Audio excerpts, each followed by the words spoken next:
할렐루야. 부교육자 시절에 청년부에서 사역하는 동안 여러 청년 부모님들에게 제가 부탁받았던 것이 있었습니다.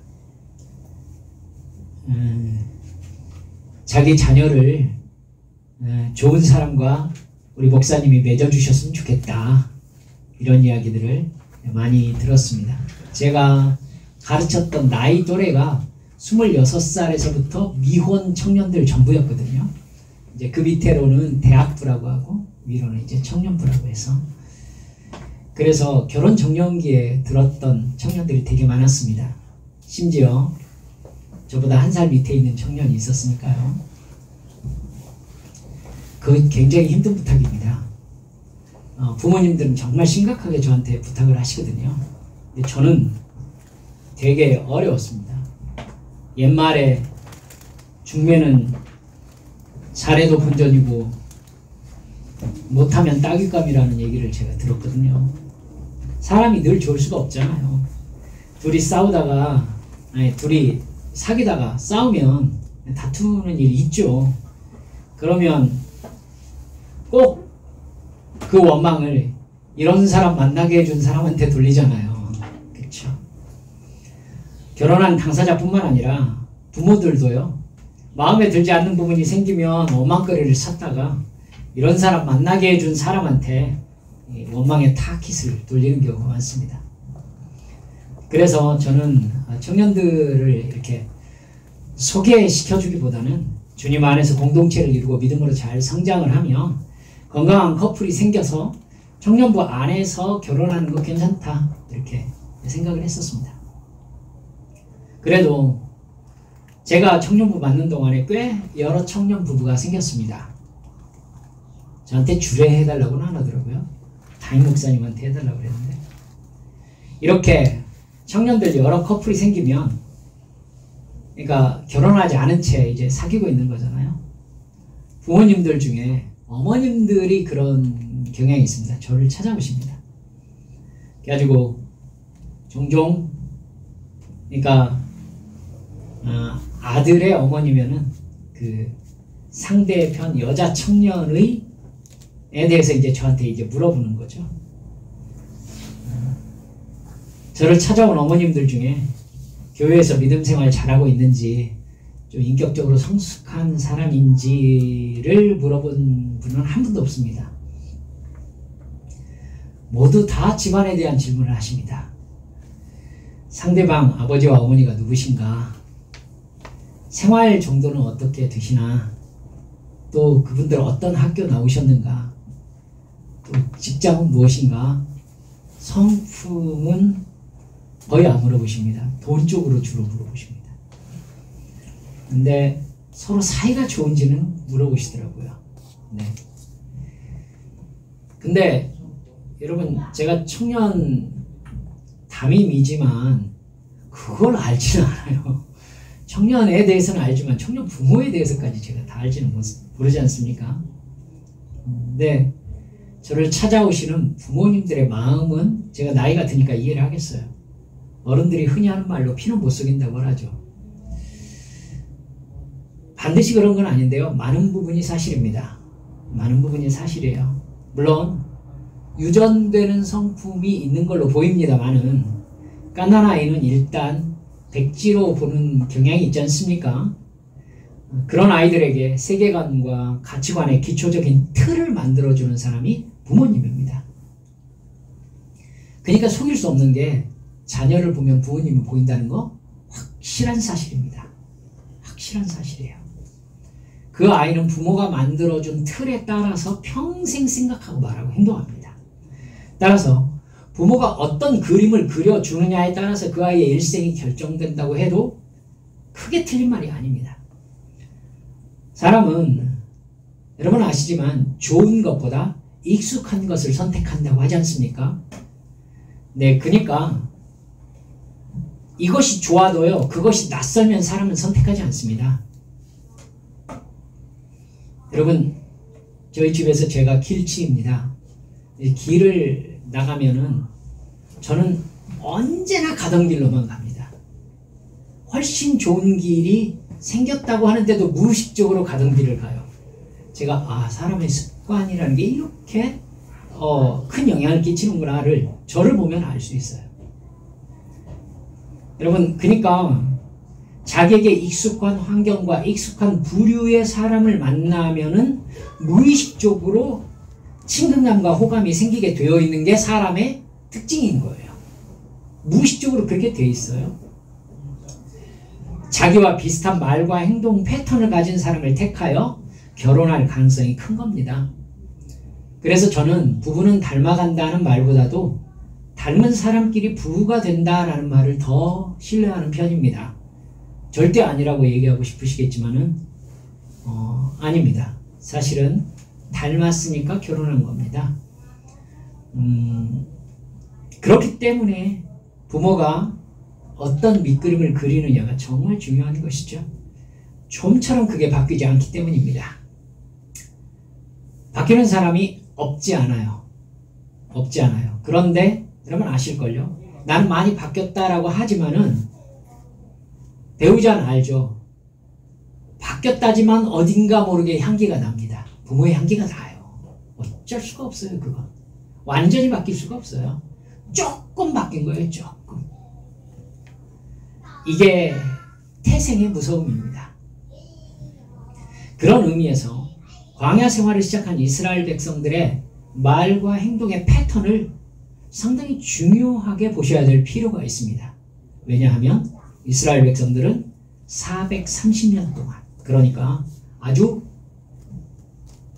오래 산다고 하면 100년씩 산다고 해도 4대 동안 아주 뼛속 깊이 노예였기 때문에 그래요. 뼛속 깊이. 하나님의 관점과 이스라엘 민족의 관점이 그래서 아주 크게 차이가 납니다. 그 차이의 이유를 살펴보면 나의 관점과 하나님의 관점을 이해할 힌트를 여러분이 발견하실 수 있습니다. 출애굽 1세대에게 가장 중요한 그들의 인생의 틀이 뭐냐면은 노예라는 신분과 그것이 만들어낸 사고방식입니다. 이걸 여러분들이 출애굽기 읽어 가시면서 이렇게 딱 보면은 보실 수 있으셔야 돼요. 이제 어떻게 해가지고 이스라엘 백성들이 노예가 되어가는가? 하나님께서 왜 보이는 노예가 되게 하셨는가? 그리고 왜 그 노예 시간을 430년이나 두셨다가 구원해 내시고 사실 하나님이 고생하시는가? 여러분, 하나님이 정말 사실 광야 생활을 보시면요, 하나님이 고생하세요. 그렇죠? 이스라엘 백성들을 보시면요, 정말 노예 생각을 하고 노예의 말을 해요. 그러니까 그들에겐 그게 자연스러워요. 자연스럽다. 근데 그들을 바라보시는 하나님이 고통스러우신 거예요. 근데 이런 생각 안 해보셔요? 왜 그러셨을까라는 겁니다. 왜 그러셨을까? 바로 인간이 죄와 사망의 노예이기 때문에 그래요. 그래서 하나님께서는요, 노예 샘플이 필요하셨어요. 제 말 충분히 이해하고 계시죠? 예, 노예 샘플이 필요하셨어요. 그래서 죄와 사망의 노예인 사람을 구원한다는 것이 어떤 의미인지를 보여주실 만한 샘플이 필요하셨다고요.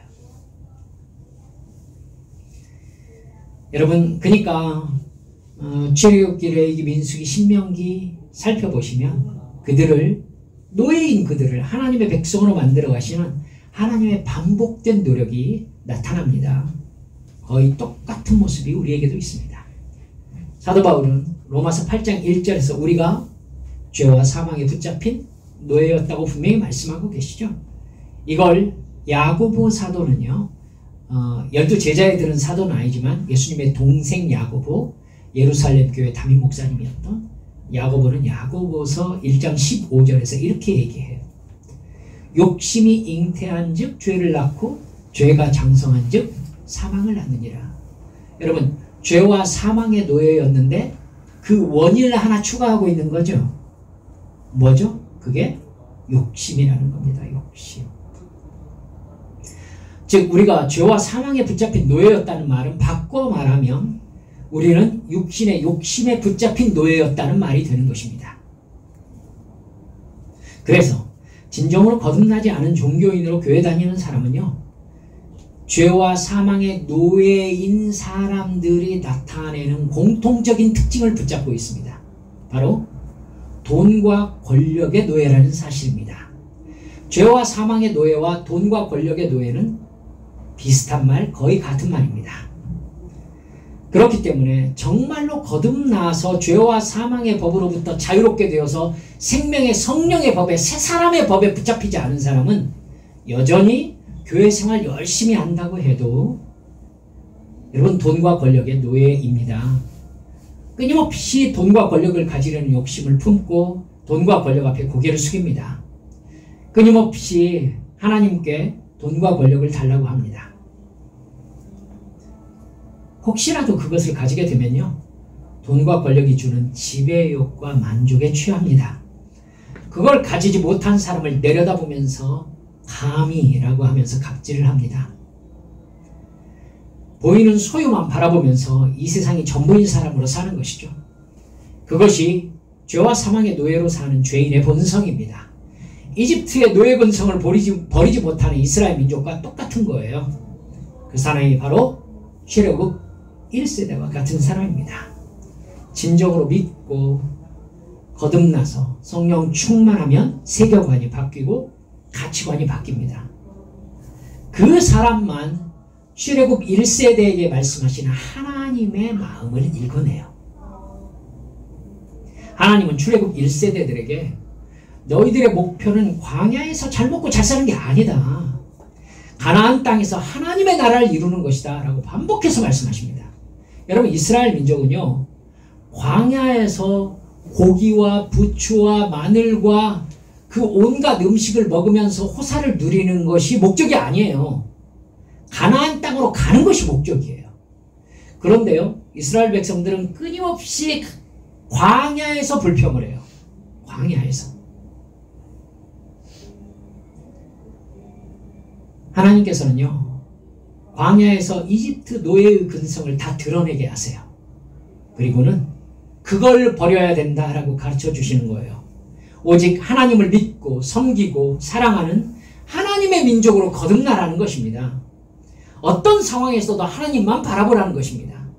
너의 욕심이 아니라 하나님의 뜻대로 행동하라는 것입니다. 우리에게도 마찬가지예요.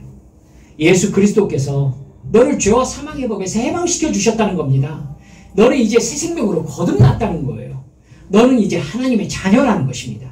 그러니까 십자가에서 이미 죽어버린 옛사람의 죄성을 버리라는 겁니다. 이 세상에 돈과 권력이 주는 세상 자랑과 세상 즐거움을 위해서 살지 않는 게 당연해졌다는 겁니다. 너는 이제 저 영원한 하늘나라의 영광을 바라보면서 예수님을 사랑하고 하나님의 뜻대로 순종하는 사람으로 살다가 영생에 들어오라는 거예요. 자기 이익보다 하나님의 옳음을 따라 사는 것이 당연하다는 것입니다. 여러분, 이런 하나님의 뜻을 우리가 모릅니까? 여러분, 압니다. 알아요. 분명히 알아요. 그러나 우리가 정말 구원받은 하나님의 자녀답게 살고 있습니까? 이익보다 옳음을 지키려고 몸부림칩니까? 이 세상의 음란에서 구별되어 있습니까? 돈과 힘을 가지고 내 육신의 만족과 쾌락을 누리고 싶어하는 마음을 버려가고 있습니까? 주님께 예배하고 주의 나라와 의를 위해서 기도하고 주님께서 베풀어 주신 은혜와 사랑에 감사하면서 이웃에게 복음을 전하며 살고 계십니까? 그래야 한다는 것을 알면서도 우리는 좀처럼 변화되지 않습니다. 왜 그렇습니까? 하나님이 베풀어 주신 구원의 은혜에 내 온 믿음을 다해서 마음을 합하지 않기 때문입니다. 아직도 주님을 바라보기보다 세상을 바라보고 있기 때문이지요. 믿음이 부족한 겁니다. 홍해를 건너 이스라엘 백성들과 같아요. 그들을 뭐라고 할 자격이 없습니다. 우리는. 이스라엘 백성들이 늘 바라보는 이집트가 여러분 그들이 행복했던 시절이었습니까? 아니잖아요. 노예잖아요. 고통 속에 부르짖던 시절이었습니다. 출애굽기 2장만 보세요. 그들의 부르짖음이 하늘에 닿았다라고 성경에 기록하고 있습니다. 그런데도 그들은 무슨 일이 생겼다 하면 왜 이집트에서 우리를 데리고 나왔느냐면서 이집트로 돌아가겠다고 해요. 하나님만 바라보는 삶이 훈련되지 않은 겁니다. 여러분 성경 읽으셨죠? 내일 만나를 주시겠다는데도 믿을 수가 없는 거예요. 그러니까 몽땅 걷어가서 썩히는 겁니다. 그게 유효기간이 하루예요. 하루 지나면 썩어요. 우리도 그렇습니다. 어떤 상황에서도 결국 하나님을 믿고 순종하면 하나님께서 가장 좋은 길로 인도해 주시겠다고 약속하셨잖아요. 그런데도 우리는 지금만 봅니다. 지금 돈이 없으면, 지금 내가 가지고 있는 걸 잃으면 당장 죽을 것처럼 안달복달하면서 하나님이 어디 계시냐고, 뭔가 없어지면 왜 이러시느냐고 원망합니다. 몸은 이집트에서 빠져나왔지만 마음은 아직도 이집트의 노예인 이스라엘 백성들과 똑같은 겁니다. 우리도 예수님을 믿어서 하나님의 자녀가 되었다는 말은 하는데 마음은 여전히 돈과 권력의 노예로 살고 있습니다. 세계관이 바뀌지 않았습니다. 세계관이 바뀌지 않으니까 가치관이 안 바뀌는 거예요. 생각이 바뀌지 않았습니다. 그러니까 아직도 옛사람의 생각과 말과 행동을 합니다. 하나님이 그런 나를 보시고 고통스러워하십니다. 우리에게 영생을 주시려면 하나님만 바라보는 믿음을 가지게 해주셔야 하잖아요. 예수님을 믿음으로 세계관과 가치관이 바뀌도록 내 인생을 인도해 가셔야 하잖아요. 어떤 상황에 있더라도 하나님이 나를 사랑하신다는 걸 믿게 해주셔야 된단 말입니다. 하나님의 뜻이 이루어질 것을 믿는 믿음을 우리 안에 심어주셔야 되는 거죠. 여러분, 그런 믿음을 가져야 영생을 받는 하나님의 자녀가 될 수 있습니다. 즉 천국에 들어갈 수가 있다고요. 근데 그렇게 변화되지 않는 겁니다. 훈련이 안 되는 거예요. 그러니까 나는 머리로는 알고 있는데 나의 실제적인 마음으로는 내 속에 있는 돈, 내 손에 붙잡아야 될 돈과 권력만 계속 바라보는 거죠. 그러니까 하나님은 나를 어떻게 대하셔야 돼요? 이게 가슴 아픈 일이에요. 하나님은 이스라엘 민족에게 하시듯이 끊임없이 나에게 고난의 훈련 프로그램을 돌려야 되는 거예요. 이게 정말 하나님의 은혜 받은, 구원받은 하나님의 백성들의 비극입니다. 홍해를 건넜잖아요. 그러니까 그들이 소고치며 북치며 하나님 앞에 찬송 드렸잖아요. 그 다음 어떻게 하면 됩니까? 여러분 아시잖아요. 소고치며 북치며 가나안 땅까지 가시면 됩니다. 가나안 땅까지. 주님께서 나를 구원하셨음을 기뻐하며 주님께서 주시는 것을 먹으며 주님께서 입혀주신 것을 입으면서 가나안까지 가면 돼요. 북치면서 찬송하면서 우리 주님 나를 구원하셨네 하면서 가나안 땅까지 인도함을 받으면 됩니다. 그러면 가나안으로 그냥 들어가는 거잖아요. 그런데 그걸 못해요. 그걸 못하고 원망을 시작해요. 노예의 본성을 드러내요. 그러니까 우리 마음속에 있는 이 노예 본성이 드러나니까 이걸 뽑아내시려고 계속해서 고통을 통해서 네가 어떤 노예 근성을 가지고 있는지를 계속 깨닫게 해주시는 거예요. 그것과 싸워야 되니까. 여러분, 우리 인생도 마찬가지예요. 예수 믿는 사람이 왜 기쁘고 행복하지 않아요? 옛사람의 죄의 습관을 버리지 않기 때문에 그래요. 하나님께서 그게 죄다라고 가르쳐 주셔야 돼요. 계속. 그래서 그것과 싸우는지 확인하셔야 돼요. 그게 버려져야 돼요. 좁은 길을 걸으며 밤낮 기뻐하는 것 주의 영이 함께함이라. 찬송하면서 주님께서 인도하시는 길 걸어가면 되거든요. 근데 안 해요. 왜 안 해요? 아직도 마음속에서 죄와 사망의 노예로 돈과 권력만 바라보는 거예요. 그러니까 주님이 계속해서 고난을 통하여서 내가 죄인임을 드러내시고 하나님을 의지하게끔 만드시고 계속 그러실 수밖에 없는 거예요. 계속. 그러니까 주님하고 핀트가 계속 어긋나는 겁니다. 이게 비극이라고요. 이스라엘 백성들은 계속해서 이게 뭐냐고 따지고 하나님이 얘야 그걸로 인해서 드러난 너의 죄성을 버려라. 버려라. 근데 이러려고 왜 데리고 나왔느냐고.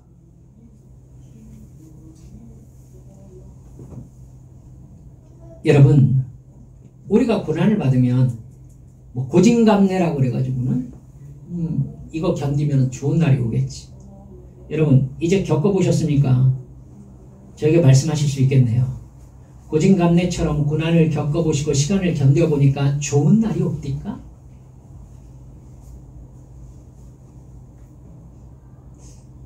제가 생각할 땐 거의 오지 않는 것 같아요. 좋은 날이 오는 사람도 있을지도 모르겠습니다. 근데 좋은 날 거의 오지 않습니다. 왜죠? 왜죠? 하나님께서 좋은 날을 주시려고 그 시험을 주시는 게 아니라 구원시키려고 그 시험을 주시기 때문에 그래요. 그 시험 받고 통과하지 않으면 어떻게 되기 때문에? 구원받지 못하기 때문에 그래요. 이스라엘 백성들, 여러분, 좋은 날을 주시려고 시험을 하고 계세요, 지금? 그렇지 않아요. 그것에 통과해서 믿음을 갖지 못하면은 가나안을 들어가지 못해요. 그래서 주시는 거예요. 그러니까 그 시험과 그 안에서 원망하는 이스라엘 백성들을 보면은 안타까움만 있는 거죠. 심각한 질문을 드려봅니다. 정말 나는 죄와 사망의 법에서 해방되어서 생명의 성녀의 법에 붙잡힌 하나님의 자녀로 거듭났습니까? 그리고 그렇다면 그 증거는 무엇입니까? 지금 나를 보면 예전에 그 누구와 유목사를 보면 예전에 그 유목사와 다른 사람이 되어가고 있습니까? 오늘 우리가 읽은 성경 본문 말씀을 보면 이스라엘 민족이 물이 없다고 원망하기 시작합니다. 물은 생명을 유지하는 가장 필수적인 요소입니다. 그것이 없으면 누구라도 원망과 불평과 불만 표현할 수밖에 없습니다. 그것이 세상 모든 사람들의 자연스러운 반응입니다. 적어도 이집트에서 노예 생활할 때 힘들긴 했지만 물이 없지는 않았잖아요. 근데 하나님이 이 사실을 알고 계시다는 것을 그들은 생각을 못해요. 우리도 그러니까 깊이 받아들여 주세요. 어떤 고통스러운 상황에 놓이잖아요. 그러면 이스라엘 백성들은 바로 원망을 시작해요. 하나님이 이 상황으로 데리고 오셨다는 걸 생각을 못해요. 하나님이 그들의 상황과 그 상황에서 그들이 어떤 마음을 가지게 되었는지를 모르시겠습니까? 지금 여기 물 없는 곳으로 하나님이 데려왔잖아요. 구름 기둥과 불 기둥을 따라왔더니 물이 없는 거잖아요. 그러니까 하나님이 인도하신 거라고요. 여러분, 그런데 이스라엘 민족은 마지막 7절 말씀을 보니까 그들이 여호와를 시험하여 이르기를 여호와께서 우리 중에 계신가 안 계신가 이랬대요. 생각해 보세요. 지금 하늘을 보면 구름이 비정상적으로 세로로 서 있어요. 구름 기둥이니까. 그렇죠? 눈만 들면 바로 하나님의 임재의 증거를 확인할 수 있다고요. 밤이 되면요. 불이 기둥으로 서 있어요. 그러니까 하나님이 우리 중에 계신 증거를 대보라. 눈만 들면 바로 보인단 말입니다. 여러분, 근데 그들은 그 구름 기둥과 불 기둥 앞에서 하나님이 계신가 안 계신가 그랬다는 거예요. 왜 그렇습니까? 거듭나지 않은 사람, 마음이 홍해를 건너지 못한 사람은요, 신을 자기 이익을 위해 봉사하는 존재로 생각하기 때문에 그래요. 즉, 물이 없는 이 상황을 볼 때 이스라엘 백성들은 여호와 하나님은 자기를 돌보지 않고 있다고 봐야 된다고 결론을 내린 거예요. 물이 없으니까. 그렇죠? 이게 하나님 뭐하고 계시냐는 거죠.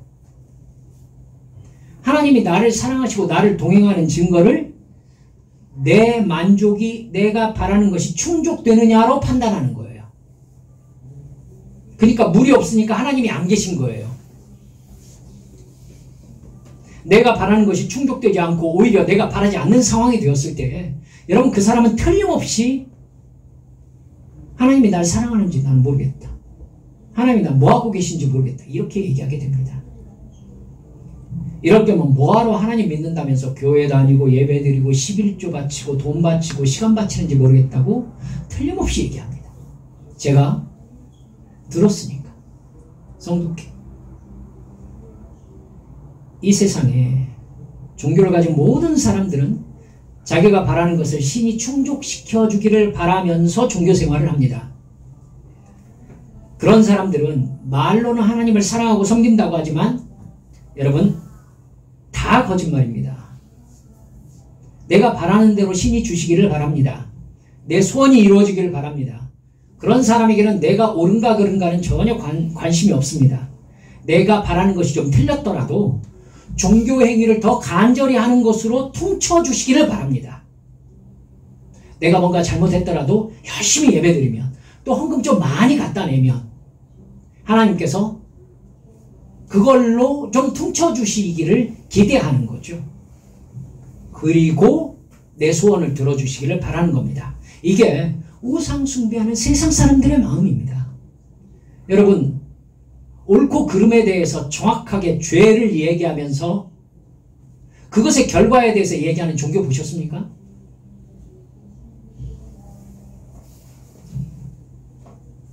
여러분 하나님의 자녀, 하나님의 민족인 이스라엘, 우리들은 그렇게 생각하면 안 됩니다.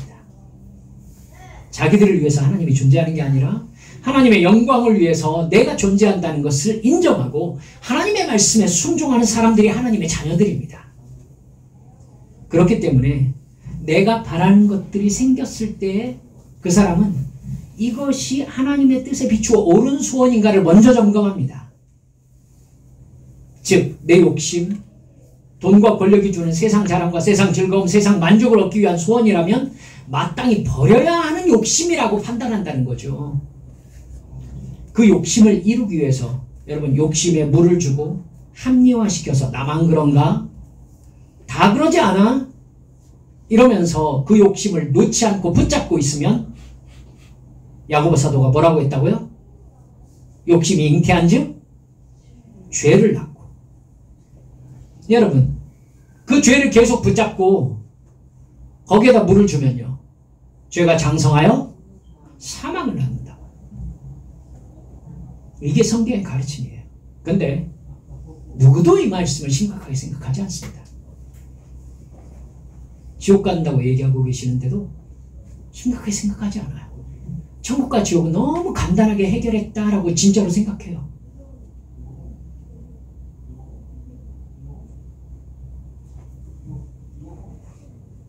여러분 예수 믿는 사람을 이렇게 네 가지로 얘기해 보면 어떨까요? 자기가 구원받았다고 믿는 구원받은 사람이 있습니다. 또 자기가 구원받았는데도 구원받지 않았다고 생각하는 사람이 있습니다. 이 사람들이 일단 구원받았잖아요. 근데 문제는 자기가 구원받지 못했는데도 구원받았다고 믿는 사람이 있습니다. 그리고 또 자기가 구원받지 않았다라고 믿는 구원받지 않은 사람이 있고요. 우리는 어느 쪽입니까? 여러분 이스라엘에게 물이 없으면 그들이 살 수 없다는 것을 하나님이 먼저 아십니다. 물 없이 살 수 있는 사람이 어디가 있어요? 이스라엘 백성들이 생각해야 되는 점이 바로 그 점입니다. 이스라엘 민족은 눈앞에 있는 하나님께 이렇게 말씀드렸어야 해요. 하나님 물이 떨어졌습니다. 어떻게 하면 좋겠습니까? 이렇게 말씀드려야 했었죠. 하나님 먼저 알고 계시니까요. 그러면 하나님께서 어떻게 해야 되는지를 지시해 주실 거 아니겠습니까? 이게 홍해를 건너서 구원받은 사람들의 태도입니다. 여러분께 여쭙시다. 이 세상에서 돈 없이 살 수 있습니까? 살 수 없습니다. 돈이 없으면 먹을 수가 없어요. 입을 수 없습니다. 여러분 근데 돈이 떨어졌다고 해봅시다. 그럼 어떻게 해야 됩니까? 왜 이렇습니까? 내가 뭘 잘못했습니까? 하나님이 저를 사랑하시나 하는 겁니까? 하나님이 저와 함께 계십니까? 이렇게 원망이 시작되었다면 아직 먼 거예요. 신앙인이 아닙니다. 이 상황으로 데려오신 하나님의 이유가 있습니다. 하나님 여기까지 하나님께서 인도해 오셨다는 걸 저는 압니다. 근데 돈이 떨어졌습니다. 하나님도 아시죠? 이제 제가 무엇을 해야 합니까? 이렇게 여쭈어야죠. 그렇죠? 이게 하나님의 자녀가 아버지이신 하나님께 기도하는 내용인 거예요. 여러분, 그럼에도 불구하고 하나님의 뜻을 잘 모르겠습니까?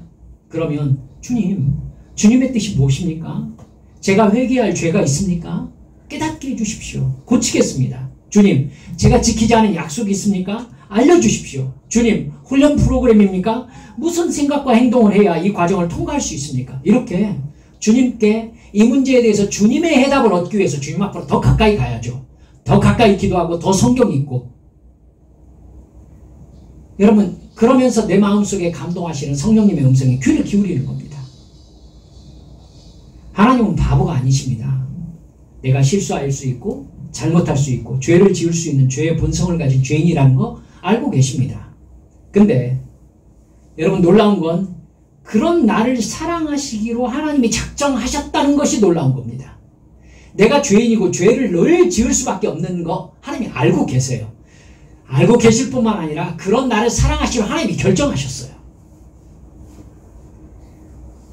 여러분, 그 하나님의 작정은 내 잘못으로 실패하지 않습니다. 믿으세요. 하나님은 내가 잘못해도 잘못을 바로잡으실 능력과 사랑을 가지고 계십니다. 내가 하나님을 인식하고도 나는 정말 하나님이 싫다. 당신 나의 인생에 상관하지 말아라. 난 당신이 누군지도 알고 당신이 나에게 베푸셨다는 은혜가 뭔지도 안다. 하지만 난 당신께 매어서 살기 싫다. 나는 선악과를 따먹은 존재로 살겠다. 라고 거절하면 여러분, 그 사람을 이브리스에서는 뭐라고 그랬어요? 한번 구원의 은혜를 맛보고 영생을 이탈한 사람, 즉 고의적으로 성령을 회방한 사람의 죄는 그는 영원토록 용서받을 수 없다라고 얘기하지 않습니까? 여러분, 그런 사람에 대해서 얘기하는 게 아니에요. 지금 내가 무언가 잘못해가지고 잘못 발을 디뎌서 혹은 잘못 생각해서 혹은 죄를 지어서 어떤 안 좋은 상황에 놓일 가능성 하나님이 알고 계신다고요. 여러분, 내 아이가 앞도 모르고 아빠 쳐다보면서 막 뒤돌아서 뛰어가고 있어요. 근데 뒤에서 구덩이가 있다고 해봅시다. 어떤 일이 벌어질 줄도 나는 알고 있잖아요. 그럼 내가 어떻게 하겠어요? 아이한테 달려가서 아이를 끌어내죠. 그죠? 모르면 하나님께서는 충분히 이 상황이 어떻게 될지 아시는 주님께서 나를 붙잡으셔서 안전하게 하실 능력이 있다는 걸 믿으세요. 여러분, 내가 그런 잘못을 할 수 있는 가능성이 있는 죄인인 걸 아세요. 그 아시는 주님께서 나를 사랑하시기로 결정하셨어요. 나를 구원하시기로 결정하셨어요. 여러분, 그러니까 그런 하나님 앞에서 인생 처음 살잖아요. 우리 다시 살 수 있나요? 힘들고 어려운 상황이 발생했을 때 이스라엘 민족처럼 행동하면 완전히 바보인 거예요. 여기는 광야입니다. 은혜 아니면 생존할 수가 없습니다. 근데 그 하나님께 원망을 시작하다니 이게 말이 됩니까? 미친 거죠. 하나님과 여기에서 적이 되어버리면 어떡해요? 지금 아침에 만나를 내려주시고 반석을 깨뜨려서 물을 내려주시는 하나님과 여기에서 원수가 되면 어떻게 삽니까?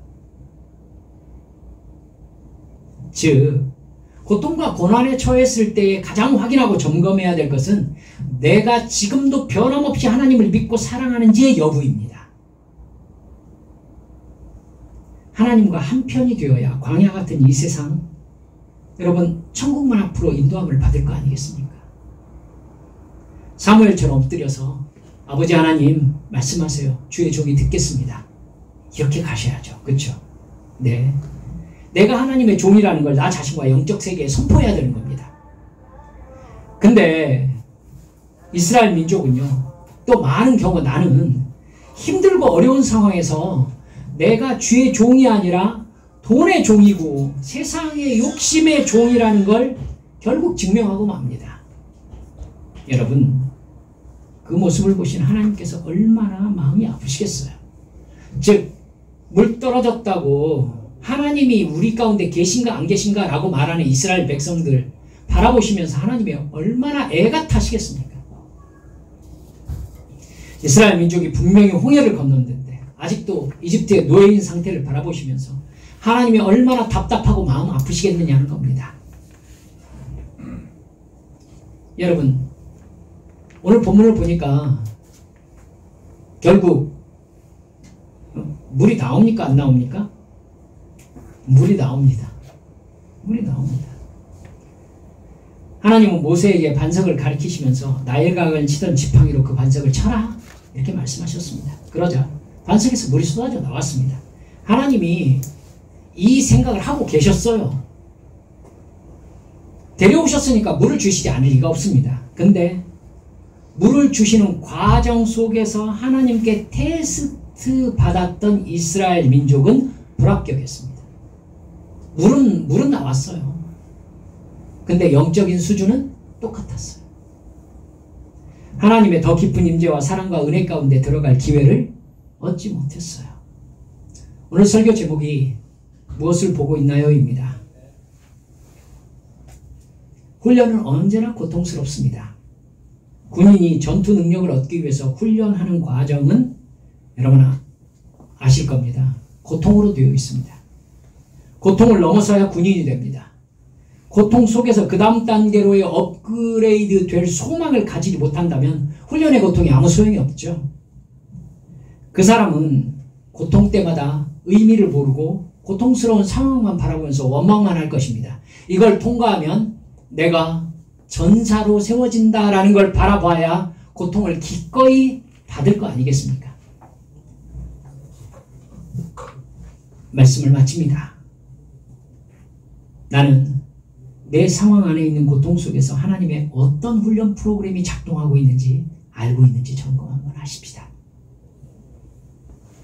그래서 어떤 상황에서도 우리는 엎드려서 말씀하옵소서. 주님의 종입니다. 듣겠습니다. 주님, 무슨 말씀이든지 하십시오. 제가 순종하겠습니다. 이렇게 가야 되는 거죠. 뭐든지 말씀하세요. 저는 그 말씀대로 할 겁니다.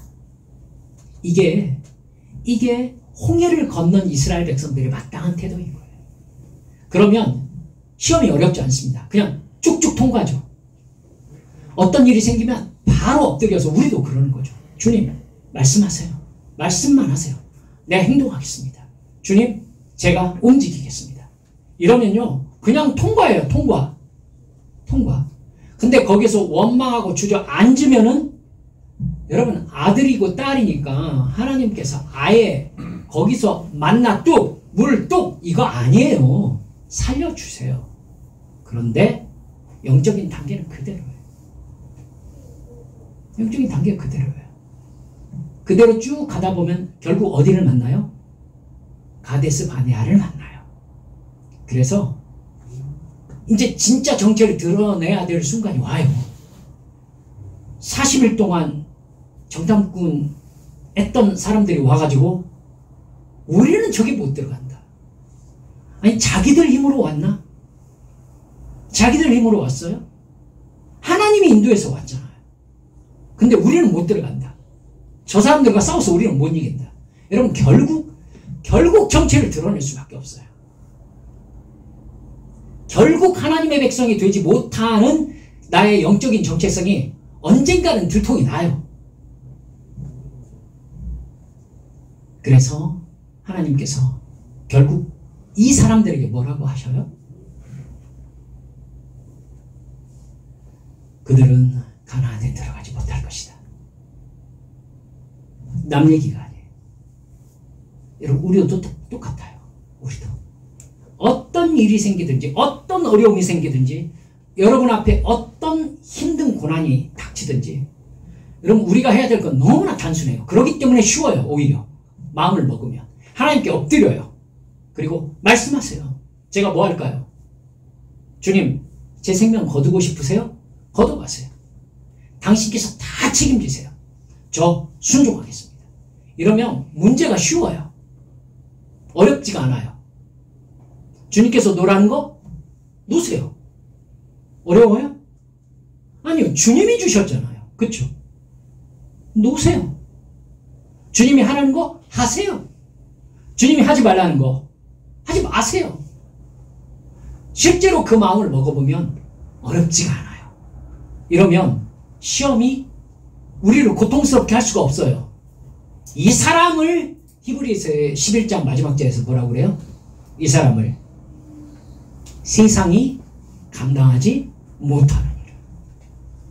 어떻게 할 거야?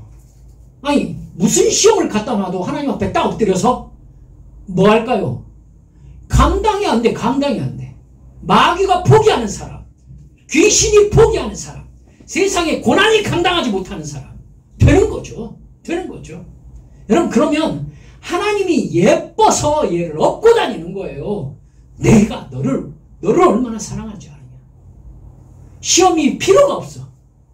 시험이 필요가 없어. 사랑하는 여러분들, 2023년 이런 사람 한번 되어봅시다. 그렇게 한번 되어봅시다. 그래서 우리 멋지게 주님의 사랑 한번 받아봅시다. 겨우 막 하나님이 끊임없이 나를 시험하셔가지고 내 믿음을 좀 좋아질래? 하면서 시험하는 거 이거 그만합시다. 그냥 주님께서 말씀하시면 딱딱 순종해서 그 다음 단계로 팍팍 올라가 버립시다. 그러면 여러분 어렵지가 않아요. 어렵지가 않아요. 이런 믿음으로 탁 트인 여러분의 2023년 되시기를 주 예수님의 이름으로 축복합니다. 여러분 함께 기도합시다. 여러분 우리가 오늘 본문에서 느꼈던 거예요. 어떤 어려움 속에 있을 때 우리가 제일 잘 묻는 게 그거예요. 하나님이 지금 뭐하고 계시나? 하나님이 정말 계신가? 그러니까 그곳 이름을 뭐라고 했다고요? 무리바 마사라고 했다고요. 둘 다 뜻이 싸우다라는 뜻입니다. 그들이 하나님과 다투었기 때문이다. 여러분 하나님과 다투면 어떡해요? 하나님과 다투면 주여 무엇이든지 말씀하옵소서. 제가 순종하겠습니다. 주님 말씀만 하세요. 주님 말씀하세요. 나는 순종할 겁니다. 주님이 뭐라고 하시든지 저는 할 겁니다. 여러분 이 믿음으로 2023년 살아내겠습니다. 성령 충만하게 감동하여 주옵소서. 시간 통성으로 하나님께 기도하겠습니다. 기도합니다. 아버지 하나님 감사합니다. 할렐루야.